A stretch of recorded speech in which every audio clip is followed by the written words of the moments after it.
ম্যাথপ্লিকে আপনাদের স্বাগত জানাচ্ছি। অনেক দিন পরে বহুজনের অনুরোধে আবার আপনাদের সামনে গল্প শোনাতে এসেছি। আজকে যে গল্পটি শোনাবো সেটা তপন বন্দ্যোপাধ্যায়ের গোয়েন্দা গার্গী সমগ্রের একটি গল্প। গোয়েন্দা গার্গী সম্বন্ধে আপনারা সবাই জানেন। গার্গী মুখার্জি কলেজের ৩য় বর্ষের অঙ্কের অনার্সের ছাত্রী। ছোটবেলা থেকে গোয়েন্দার গল্পের পোকা গার্গী সবসময় কোনো না কোনো সমস্যার ভেতরে ঢুকে পড়তে চায়। তীক্ষ্ণ বুদ্ধি, আর তারই একটি গল্প নিয়ে আমরা আপনাদের সামনে এসেছি। আজকে আপনাদের যে গল্পটি শোনাচ্ছি সেটি হচ্ছে ধূমকেতু রহস্য। চ্যানেলে যদি নতুন হয়ে থাকেন তাহলে চ্যানেলটি সাবস্ক্রাইব করে বেল আইকনটি টিপতে ভুলবেন না, যাতে নতুন নতুন আমরা ভিডিও দিলে সেটা নোটিফিকেশান অতি সহজে আপনারা পেয়ে যান। তাহলে আর দেরি না করে আমরা তাহলে গল্পটার দিকেই চলে যাই। একই সঙ্গে ডবল উত্তেজনা থার্ড ইয়ার অনার্সের ক্লাসরুমে। প্রথম উত্তেজনা গ্রহরাজ বৃহস্পতির সঙ্গে ধূমকেতুর সংঘর্ষ। দ্বিতীয় উত্তেজনা কাল বাদে পরশু সকালে উঠেই ওদের সদল বলে বনগাঁর পারমাদমের পিকনিক। এহেন দ্বিবিধ কারণে কদিন ধরে ম্যাথস অনার্সের 18 জন ছাত্রছাত্রী প্রচণ্ড টেনশনের মধ্যে আছে। থার্ড ইয়ারে অ্যাস্ট্রোনমি পড়তে হয় তাদের, তাতে মহাকাশ বিষয়ে অনেক অঙ্কটঙ্কও কষতে হয়। চুলচেরা হিসেব করতে হয় গ্রহ নক্ষত্রের অবস্থান ও তাদের দূরত্ব নির্ণয়। তাই বিশ্বকাপের আলোচনা থিতিয়ে যাওয়ার আগেই ধূমকেতু প্রসঙ্গ বেশ নাটকীয়ভাবে ঢুকে পড়ল ওদের বিতর্কের টেবিলে। সারাক্ষণ শুধু ধূমকেতু আর ধূমকেতু। এমনকি সেদিন ডায়নামিক্স পড়তে পড়তে এবিসি হঠাৎ ধূমকেতুর সঙ্গে বৃহস্পতির সংঘর্ষ নিয়ে একটা লম্বা বক্তৃতাও দিয়ে ফেললেন। বোর্ডে একটা ছবি আঁকতে যাচ্ছিলেন, কিন্তু থমকে গিয়ে ভুরু কুঁচকে বললেন, এই কে কথা বলছো? বলছি না পড়ানোর সময় স্পিকটি নট। আত্রি উঠে দাঁড়িয়ে বলল, স্যার জয়ত্রী বলছে দেখিস তোরা খিচুড়িতে নুন দিতে ভুলে যাস না যেন, তাহলে কিন্তু খাওয়ার দফা রফা। অঙ্কের ক্লাসে হঠাৎ খিচুড়ির আবির্ভাবে একেবারে অগ্নিমূর্তি হলেন এবিসি। মাই গড, ক্লাসেও পিকনিক চলছে? পড়ার বেলায় যদি তোমরা এত ডায়নামিক হতে তাহলে ডায়নামিক্সের নির্ঘাত লেটার পেতে। দেবারতী তৎক্ষণাৎ বলে উঠল, স্যার বিসিডি ঠিক আপনার মতোই বলেছিলেন। পিকনিকের বাজেট যেভাবে নিখুঁত করে ক্যালকুলেশন করছো ততটা সিরিয়াস হলে গত বছর ক্যালকুলাসের রেজাল্ট এত খারাপ হতো না। বিসিডির প্রসঙ্গ উঠতেই এবিসি মোটেও খুশি হলেন না।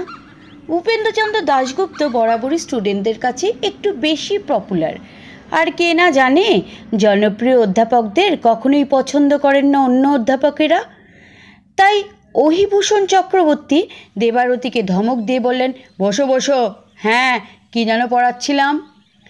রূপায়ণ বলল, কিছু পড়াচ্ছিলেন না স্যার, খিচুড়িতে নুন দেওয়ার কথা বলছিল জয়ত্রী। এই নিয়ে পরশু থেকে 7 বার কথাটা বলল। তা আমরা ওকে বলেছি যদি নুন দিতে ভুলে যাই তাহলে তোর বাড়ি তো লবণ হ্রদ মানে সল্টলেকে, তোর গায়ে তো লবণ লেগেই থাকে, দরকার হলে তোকে একবার গরম খিচুড়ির কড়াইতে চুবিয়ে নেব কোন। এবিসি কটমট করে তাকালেন রূপায়ণের দিকে। আজকালকার ছেলে ছোকরারা এত বিচ্ছু হয়ে যাচ্ছে যে অধ্যাপকদের আর মান্যগণ্য করে না। আসলে ভূপেশবাবুদের মতো অধ্যাপকেরা ক্লাসের ছাত্রছাত্রীদের সঙ্গে মজা করেই অধ্যাপকেদের ইমেজটা নষ্ট করে দিচ্ছেন। ইতিমধ্যে ক্লাস শেষ হওয়ার বেল বাজতে শুরু করেছিল। তাতে চক ডাস্টার নিয়ে এবিসি দ্রুত প্রস্থান করতেই তন্ময় বলে উঠল, আহ, ত্বক যেন হাঁপ ছেড়ে বাঁচল। ততক্ষণে বিকেল হয়ে এসেছে প্রায়। পিকনিক পর্বের কেনাকাটা গোছগাছ তখন অনেক বাকি বলে সকলে সেটাই সেরে ফেলতে চাইছিল। অনেক তালফন্দি করে শেষ পর্যন্ত হেড অফ দ্য ডিপার্টমেন্টের কাছ থেকে আদায় করা গেছে পারমাদানির পিকনিকের পারমিশন। বটনি, জুলজি, এমনকি জিওগ্রাফিরাও পর্যন্ত কত দূর দূর জায়গায় এক্সকারশন করে এলো। আর ম্যাথসের সকলে কিনা শুধু হাঁ করে তাদের ভ্রমণ বৃত্তান্ত শুনবে। অন্তত অধ্যাপকদের সঙ্গে একটা পিকনিক হোক। তাই এবিসি চলে যেতেই 17 জন মিলে সবে যখন 34 রকম মেনু আলোচনা মহামুশকুল, হঠাৎ করে কোত্থেকে হন্তদন্ত হয়ে হাজির হলো 18তম মেম্বার ঋষিকেশ। বলল, একেবারে গুবলেট পাকিয়ে গেছে, পিকনিক বন্ধ। বন্ধ? সবাই অবাক হয়ে তাকাতেই ঋষিকেশ আবার বলল, এলেমেন্ট ঘণ্টা খানেকের জন্য কলেজে এসেছিলেন, এসেই হুলুস্থুলুস মাদিয়ে দিয়ে ফিরে গেছেন। কি একটা মূল্যবান বই নাকি চুরি গেছে ওর ঘর থেকে। বইয়ের শোকে নিজেও পাগল হয়ে গেছেন, সকলকে পাগল করে ছাড়ছেন। বলছেন বই না পাওয়া গেলে পিকনিক বন্ধ। শুনে সকলেরই চোখ কপালে উঠল। এলেমেন্ট অর্থাৎ ললিত মোহন নন্দী অঙ্কের প্রধান অধ্যাপক, খুবই পণ্ডিত ব্যক্তি, যাকে বলে জিনিয়াস। পৃথিবীর তাবৎ বই বোধহয় গুলে খেয়েছেন। আর জিনিয়াসরা যেরকম হন, খুবই আলাভোলা ধরনের মানুষ, আবার কখনো ভীষণ ক্ষেপে ওঠেন। সবসময় কাছে 2 সেট চশমা থাকে, একটা পড়ালেখার জন্য, অন্যটা দূরের জিনিস দেখার। প্রতিদিনে কোনো না কোনো চশমা হারিয়ে যায়, তা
ফলত পিকনিক বন্ধ, এসব ভয়াবহ সংবাদ শুনে 3rd ইয়ার ম্যাথসের করে 1 মিনিট এবং দীর্ঘ নীরবতার হাওয়া বয়ে গেল, যেন কোনো শোকসভা চলছে। বেশ কিছুক্ষণ পর নীরবতা ভেঙে জয়ত্রী বলল, কিন্তু কি হবে, 47টা ডিম কেনা হয়ে গেছে, পিকনিক না হলে সব পচে। পিকনিক হবে না মানে? রক্তিম হৈ হৈ করে উঠল, আলবাত হবে। বই কি পাকা হয়েছে যে ফুরফুর করে উড়ে যাবে? আই গার্গি, তুই তো হারানো জিনিস খুঁজে বের করার মাস্টার। স্যার, সরি মাস্টারনি, একটা প্ল্যান বাতলে দে তো, কোথায় থাকতে পারে বইটা? গার্গি ফাঁপড়ে পড়ল। এরকম কোনো ঝুটঝামেলা হলে প্রতিবার তার ঘাড়েই খোঁজার দায়িত্ব এসে পড়ে। কিছুক্ষণ মগজে বুদ্ধির ঢেউ খেলিয়ে বলল, তাহলে চল 3-4 জন মিলে স্যারের বাড়ি যাই, খুঁজে টুটে দেখি উনি কোথাও ভুল করে রেখেছেন কিনা, অথবা কাল বা পরশু লাইব্রেরিতে জমা দিয়ে এসেছেন, এখন মনে করতে পারছেন না। এলিমেন্ট থাকেন কলেজের কাছেই, ব্যাচেলার মানুষ, তাই কাছাকাছি একটা হোটেলে মস্ত একখানা স্যুটেই কাটিয়ে গেলেন সারা জীবন। পুরো ঘরখানাই বলতে গেলে লাইব্রেরি। হোটেলে থাকার সুবিধে এই যে কোনো কিছুই নিজের হাতে করতে হয় না, বেয়ারা বাবুর্চি হাতের কাছে সদা মজুদ। যে টেবিলে পড়াশুনো করেন বই সরিয়ে তাতেই লাঞ্চ বা ডিনার খান। সেই হোটেলের দোতলার স্যারের ঘরে ঢুকে ওরা যা দেখল, যা ভেবেছে তাই। বহুক্ষণ বই নিয়ে হইচই করে স্যার এখন ভীষণ মন খারাপ করে বসে আছেন তার আরাম কেদারাটিতে, আর মাঝে মাঝে অসহায় চোখে তাকাচ্ছেন তার দেয়াল জোড়া বইয়ের র্যাকগুলোর দিকে। যদি কাঙ্ক্ষিত বইটি লেজা বা মুড়ো হঠাৎ তার চোখে পড়ে যায়, কখনো ঘোলা চোখে সিলিংয়ের দিকে তাকিয়ে বিড়বিড় করে বলছেন, ধূমকেতু ধূমকেতু। গার্গীর সঙ্গে এসেছে রণজয় আর দেবলীনা। ওরা একবার সিলিংয়ের দিকে তাকিয়ে দেখল বৃহস্পতির ধূমকেতুটা সত্যি এসে বাসা বেঁধেছে কিনা স্যারের ঘরে। কিছু দেখতে না পেয়ে নিজেদের মধ্যে একবার চোখাচোখি করলো। তারপর স্যারের কাছে এগিয়ে গিয়ে জিজ্ঞাসা করলো, কোথায় ধূমকেতু স্যার? এলেমেন্ট একটা দীর্ঘ নিঃশ্বাস ফেলে বললেন, নিশ্চয়ই কোনো ধূমকেতু ঢুকেছিল আমার ঘরে, নইলে এমন দুষ্প্রাপ্য বই আমার ঘর থেকে চুরি যায়। হাসি হাসি মুখে গার্গী বলল, স্যার ধূমকেতু রহস্যের সমাধান করব বলে আমরা এসেছি। এলিমেন্ট ভুরু কোচকালেন। তার মানে? স্যার, আমরা আপনার বই চুরির ব্যাপারে তদন্ত করতে চাই। বইটা সত্যি চুরি গেল কিনা, গেলে কে নিতে পারে? এলিমেন্ট তার হাই পাওয়ারের চশমা, বলা যায় ম্যাগনিফাইং গ্লাসের ভেতর দিয়ে ড্যাব ড্যাব করে তাকালেন গার্গীর দিকে। কিছুক্ষণ পরে ফ্যাঁস ফেঁসে গলায় বললেন, গোয়েন্দাগিরি করবে? অপ্রস্তুতভাবে হাসল গার্গী। না স্যার, মানে একটু এদিক ওদিক খোঁজাখুঁজি করা। প্রথমে আপনার র্যাকগুলো একবার দেখে নি, হয়তো আপনার চোখ এড়িয়ে গেছে। গার্গীর কথা শেষ না হতেই দুম করে খেকিয়ে উঠলেন এলিমেন্ট। এড়িয়ে গেছে? জানো, এই বইগুলোর সঙ্গে আমার 30-40 বছরের ওপর আলাপ। প্রত্যেকের নারী নক্ষত্র আমার নখদর্পণে। আজ দুপুরে আমি দুবার তন্ন করে খুঁজেছি, এই র্যাক থেকে আর এক রাখে, তারপর বেহারা লক্ষ্মণ একবার, টেবিলের ডোয়ার, আলমারি, কিচ্ছু বাদ নেই। তাহলে স্যার ঘরে নেই, নির্ঘাত বাইরে চলে গেছে ওটা। গার্গী বেশ গম্ভীর গলায় বলল, আপনি যদি বইটা কেমন দেখতে, কত পৃষ্ঠার, কী রঙের মলাট, আর কার লেখা, কী নাম, সব একবার বলেন। অনেক ধস্তাধস্তির পর এলিমেন্টের কাছ থেকে যেটুকু উদ্ধার করা গেল তা হচ্ছে বইটির নাম দ্য মিস্ট্রি অব জুপিটার, লেখা আমেরিকার নাসার কর্মকাণ্ডের সঙ্গে যুক্ত এক খ্যাতিমান বৈজ্ঞানিক রবার্ট লা ফেলোর। বেরিয়েছে বছর 4-5 আগে। এদেশের লাইব্রেরিতে এসেছে তাও 2-3 বছর হলো। লাল কমলা রঙের মেশামেশি প্রচ্ছদ, হার্ড কভার, অযত্নে অল্প সময়ের মধ্যে বেশ জীর্ণ চেহারা, প্রায় 28,000 পৃষ্ঠার বই। বড় একটা দীর্ঘশ্বাস ফেললেন এলিমেন্ট। গার্গীর পরবর্তী প্রশ্ন, স্যার এবার যদি বলেন কে কে এসেছিলেন আপনার ঘরে? বইয়ের শোকে এমনই পাথর হয়ে গিয়েছেন বিভাগীয় প্রধান যে 3 খুদে গোয়েন্দাকে দেখে হয়তো আশার আলো দেখলেন কিছুটা। রুদ্র মুখটি ছেড়ে কিছুটা নরম হয়েছেন এতক্ষণে। তাকে ঘণ্টাখানেক জিজ্ঞাসাবাদ করে গার্গীরা যেটুকু জানতে পারল, সেই কথাগুলো সময় ক্রমানুসারে সাজালে তার ঘরে অতিথি অভ্যাগত প্রমুখের হাজিরার এই রকম একটা টাইম টেবিল দাঁড় করানো যায়। কাল বিকেল 5টা কলেজ থেকে ফিরে এলিমেন্ট বইটা পড়তে শুরু করেছিলেন। অন্তত ঘন্টা দেড়েক পড়েছিলেন এক নাগারে। পড়া শেষ করে রেখে দিয়েছিলেন টেবিলের ওপর। বিকেল 6:30। অধ্যাপক RST এসেছিলেন একটি জরুরি কাজে। এলিমেন্টের সঙ্গে প্রায় 1 ঘন্টা আলোচনা করেন। আলোচনার মধ্যে ঘুরে ফিরে বৃহস্পতি রহস্য বইটিও 2-1 এসেছে। RST বলেছিলেন তিনি এর চেয়েও আর একটি গুরুত্বপূর্ণ বই জোগাড় করেছেন ন্যাশনাল লাইব্রেরি থেকে। বইটি জার্মানি থেকে সদ্য এসেছে এদেশে। সন্ধ্যে 7টা। হোটেলের বেয়ারা লক্ষ্মণ এসেছিলেন চায়ের ট্রে নিয়ে। 2 অধ্যাপকের জন্য 2 কাপ চা টেবিলের ওপর রেখে চলে গিয়েছিলেন সঙ্গে সঙ্গে। রাত 8টা। ড্রাইভার রামবিলাস এসেছিলেন পেট্রোল কেনার জন্য টাকা নিতে। পরদিন বেলা 10টায় সেন্ট্রাল লাইব্রেরিতে বের হবেন সে কথা জানিয়ে দিয়েছিলেন এলিমেন্ট। রাত 9:30। লক্ষ্মণ এসেছিল তার ডিনার সার্ভ করার জন্য। টেবিলের খাবার সাজিয়ে দিয়ে খালি কাপ দুটো নিয়ে চলে গিয়েছিলেন। রাত 10:30। লক্ষ্মণ এসেছিল তার বিছানা তৈরি করে দিতে। আগের দিন রাতে খাটটা মচমচ করছে, সারা রাত এই বলাতে লক্ষ্মণ খাটের নিচে ঢুকে তা মেরামত করে দেয়। তারপর বিছানা তৈরি করে ইটো, থালা, বাটি, গ্লাস নিয়ে চলে যায় 11:05। ভোর 5:30। মর্নিং ওয়াকে গিয়েছিলেন এলিমেন্ট, ফিরেছিলেন 6:30। সকাল 7টা। চা দিয়ে গিয়েছিলেন লক্ষ্মণ। 7:30। অধ্যাপক PQR এসেছিলেন জরুরি আলোচনা করতে। PQR-এর অফ ডে ছিল আজ। ফার্স্ট ইয়ারে এলিমিনেশন টেস্টের কোয়েশ্চেন তৈরির ব্যাপারে আলোচনা করতে এলিমেন্টের সঙ্গে এসেছিলেন। ছিলেন প্রায় ঘণ্টাখানেক।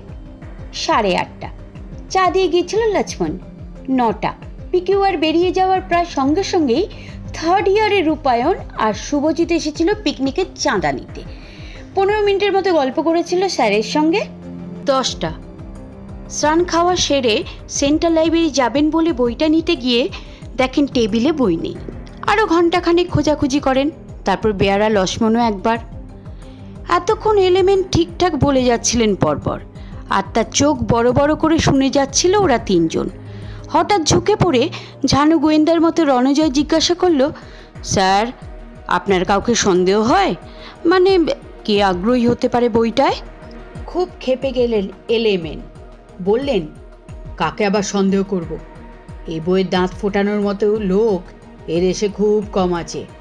ওই রজত সুপ্র যতই বলুক আরও ভালো বই জোগাড় করেছে, জার্মানি না কোথা থেকে, কিন্তু রবার্ট লংফেলোর বইয়ের ধারে কাছে কেউ নেই। কত সব ফ্যান্টাস্টিক তথ্য আছে জানো? নাসা থেকে সেই 89 সালে সালাও নামে একটা মহাকাশযান পাঠানো হয়েছে। তাতে বৃহস্পতি সম্বন্ধে যেসব তথ্য জানা যাবে তা লংফেলো সাহেব অনেক আগেই অঙ্ক কষে বলে দিয়েছিলেন। সেসব এত জটিল অঙ্ক। গার্গী অবশ্য বেশ কায়দা করে জেনে নিল, স্যার, বেয়ারা লক্ষ্মণ কিংবা ড্রাইভার লামবিলাস তো আপনার খুব বিশ্বাসী। বিশ্বাসী মানে? এলিমেন্ট যেন হুঙ্কার দিয়ে উঠলেন, 24 বছর ধরে ওরা আমার সঙ্গে যাতায়াত করে। ঘরে 7357 বইয়ের একখানাও কখনো নড়েনি। এইরকম ছবির মতো সাজানো আছে পরপর। কেবল ওই যে টেবিলের ওপর খান 30 নতুন বই জমা হয়েছে, আরও কিছু জমলেই নতুন একটা র্যাকে উঠে যাবে। ওদের সন্দেহ করার প্রশ্নই ওঠে না। ঠিক আছে স্যার, আমরা ব্যাপারটা একটু ভালো করে ভেবে দেখি। কিছুক্ষণ পরে গার্গীরা বাইরে এসে হাঁপ ছেড়ে বাঁচল যেন। আলাবোলা মানুষ হঠাৎ বই হারিয়ে ভীষণ রুদ্রমূর্তি ধারণ করেছেন আজ। তাছাড়া লাইব্রেরির বই, এই বই হারালে লজ্জার এক শেষ, হেভি পেনাল্টি দিতে হবে।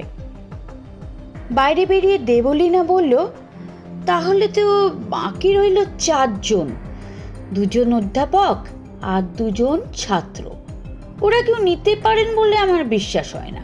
রণজয় তৎক্ষণাৎ বলল, বলা যায় না, যারা চাঁদা নিতে এসেছিল তাদের কেউ নিয়ে যেতে পারে।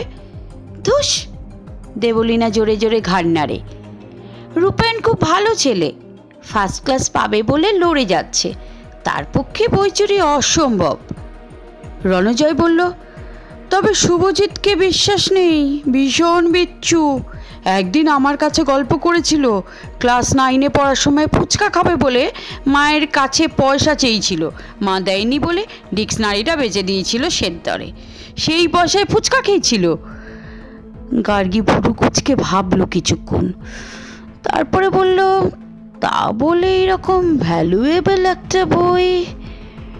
2 অধ্যাপককে নিয়েও খানিকটা গভীর আলোচনা করলো ওরা। আরএসটি অর্থাৎ রজত শুভ্র তালুকদার, মাঝবয়সী গম্ভীর প্রকৃতির অধ্যাপক, উন্নাসিকতার সঙ্গে বলেন, দেখো, এশিয়ান জার্নালে আমার যে আর্টিকেলটা এবার বেরিয়েছে তা পড়ে আমেরিকা, রাশিয়া সায়েন্টিস্টরাও চমকে উঠেছে।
ছেড়ে ফিরে যাওয়ার সময় ভুল করে এই বইটি নিয়ে গেলেন, তাও ভাবলো ওরা।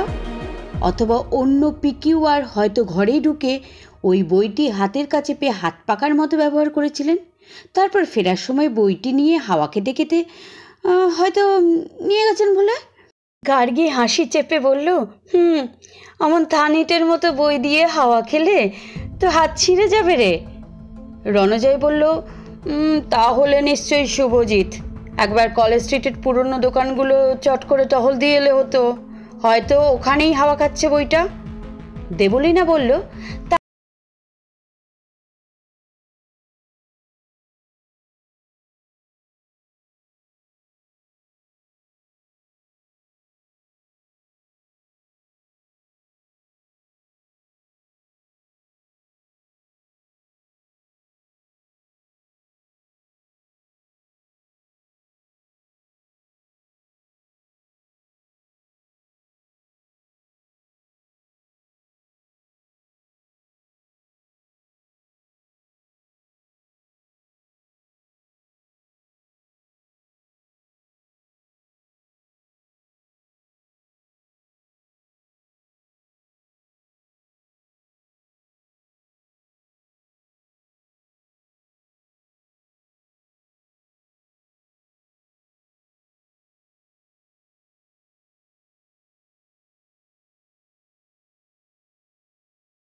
কেউই জ্ঞানত এহেন দুষ্প্রাপ্য একটা বই নেবেন না, এটাও নিশ্চিত।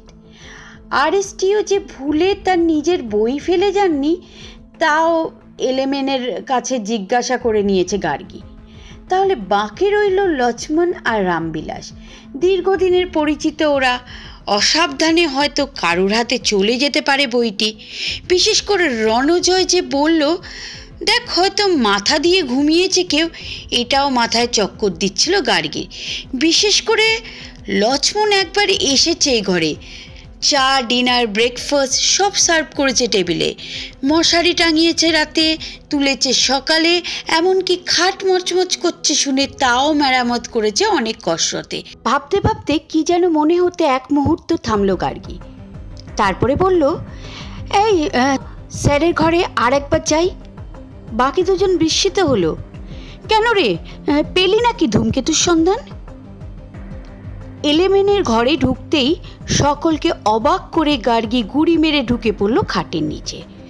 তারপর ইউরেকা বলার ভঙ্গিতে চেঁচিয়ে উঠল, স্যার ধূমকেতু, ধূমকেতু, এই যে বইটা। কই, কোথায়? স্যারও লাফিয়ে এলেন খাটের কাছে। অবাক হয়ে দেখলেন দুষ্প্রাপ্য মূল্যবান বইটি অবলীলায় জিরোচ্ছে খাটের এক পায়ার নিচে। ইট ভেবে কাল রাতে লক্ষ্মণ ব্যবহার করেছে খাটের মচমচানি বন্ধ করতে। এলেমেন বিস্ফারিত চোখে বললেন, স্ট্রেঞ্জ, কি করে আবিষ্কার করলে ব্যাপারটা? গার্গী হেসে বললেন, স্যার বেশ কয়েকবার থানিট, বালিশ ইত্যাদি শব্দগুলো আমরা ব্যবহার করছিলাম বইটির সম্পর্কে আলোচনা করার সময়। হঠাৎ মনে হলো খাবার সার্ভ করতে গিয়ে লক্ষ্মণ হয়তো বইটা নাবিয়ে রেখেছিল নিচে, অথবা পড়েও যেতে পারে। তারপরে খাটের মচমচানি বন্ধ করতে হাতের কাছে বইটা পেয়ে অন্ধকারে ইট বা ওই ধরনের মনে করে থাকবে লক্ষ্মণ। অতএব